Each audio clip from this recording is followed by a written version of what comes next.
ಇನ್ನು ಶಿವಮೊಗ್ಗದಲ್ಲಿ BJP ಅಭ್ಯರ್ಥಿಯಾಗಿರುವಂತಹ B Y. Raghavendra ಅವರು ಬಿರುಸಿನ ಪ್ರಚಾರವನ್ನು ನಡೆಸಿದ್ದಾರೆ. ಈ ಸಂದರ್ಭದಲ್ಲಿ ಅವರು ಕೂಡ ಮಾತನಾಡಿದ್ದಾರೆ. ಜಿಲ್ಲೆಯಲ್ಲಿ ಉತ್ತಮವಾಗಿ ಬೆಂಬಲ ವ್ಯಕ್ತವಾಗ್ತಾ ಇದೆ. ಕಾಂಗ್ರೆಸ್ಗೆ ಭವಿಷ್ಯ ಇಲ್ಲ ಅಂತ ನೂರಾರು ಸಂಖ್ಯೆಯಲ್ಲಿ ಬಿಜೆಪಿಗೆ ಸೇರ್ಪಡೆ ಆಗ್ತಾ ಇದ್ದಾರೆ. ಬರ ಪರಿಹಾರ ಹಣ ಬಿಡುಗಡೆ ಆಗಿದೆ. ಅದೇ ಹಣವನ್ನು ರಾಜ್ಯ ಸರ್ಕಾರ ಕೊಡ್ತಾ ಇದೆ.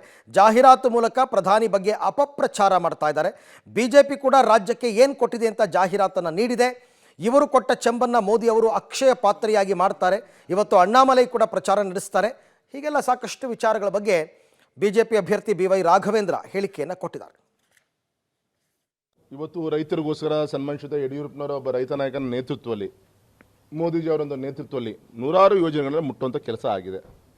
ಆದರೆ ಇನ್ನೂ ಕೂಡ ರೈತರ ಮುಖದಲ್ಲಿ ಸಂತೋಷನ ಕಾಣಬೇಕಾಗಿದೆ. ನಾವೆಲ್ಲರೂ ಕೂಡ ಅವರ ಆದಾಯ ದುಪ್ಪಟ ಆಗಬೇಕಾಗಿದೆ. ಪ್ರಧಾನಮಂತ್ರಿಗಳು ಸಂಕಲ್ಪ ಮಾಡಿದ್ದಾರೆ. ಹಾಗಾಗಿ ಈ ದೃಷ್ಟಿಯಿಂದ ಆ ಚರ್ಚೆಗಳ ಮುಖಾಂತರ ಚುನಾವಣೆ ನಂತರ ಪಾರ್ಲಿಮೆಂಟಲ್ಲಿ ರೈತರ ಪರವಾಗಿ ಇನ್ನು ಯಾವ್ಯಾವ ವಿಚಾರದಲ್ಲಿ ನಾವು ಶಕ್ತಿಯನ್ನು ತುಂಬೋದು, ಆ ದಿಕ್ಕಲ್ಲಿ ಒಂದು ವಿಮರ್ಶೆಗಳನ್ನು ಚರ್ಚೆಗಳನ್ನು ಇವತ್ತು ಇಟ್ಕೊಂಡಿದ್ದೀವಿ ಕುಂಸಿಯಲ್ಲಿ. ಅದೇ ರೀತಿ ಶಿಕಾರಿಪುರದಲ್ಲಿ ಇವತ್ತು ಸುಮಾರು ಒಂದು 500ಗಿಂತ ಹೆಚ್ಚಿನ ಕಾಂಗ್ರೆಸ್ಸಿನ ಕಾರ್ಯಕರ್ತರು ಭಾರತೀಯ ಜನತಾ ಪಕ್ಷವನ್ನು ಸೇರ್ಪಡೆ ಆಗ್ತಾ ಇದ್ದಾರೆ. ದೊಡ್ಡ ಒಂದು ಯುವ ಮೋರ್ಚಾ ಸಮಾವೇಶವನ್ನು ಕೂಡ ಇವತ್ತು ನಡೀತಾ ಇದೆ. ಒಂದು ಸಂತೋಷ ಅಂದರೆ ನಮ್ಮ ತಮಿಳುನಾಡಿನ ಮುಂದಿನ ಮುಖ್ಯಮಂತ್ರಿಗಳೇ ಅಂತ ಹೇಳಿ ಜನ ಈಗೇನು ಮಾಡಿದ್ದಾರೆ, ಚರ್ಚೆಗಳು ಮಾಡ್ತಾ ಇದ್ದಾರೆ. ಸನ್ಮಾನಿಸಿದ ಅಣ್ಣಾಮಲೈ ಅವರು ಇವತ್ತು ಶಿವಮೊಗ್ಗ ಆಗಮಿಸ್ತಾ ಇದ್ದಾರೆ. ಸಂಜೆ 4 ಗಂಟೆಗೆ ಬಂದು ಭದ್ರಾವತಿಯಲ್ಲಿ ತುಂಬ ದೊಡ್ಡ ಸಮಾವೇಶವನ್ನು, ಸುಮಾರು ಒಂದು 10-20 ಸಾವಿರಕ್ಕಿಂತ ದೊಡ್ಡ ಒಂದು ಸಮಾವೇಶ ಅಲ್ಲಿ ನೆರವೇರುತ್ತೆ.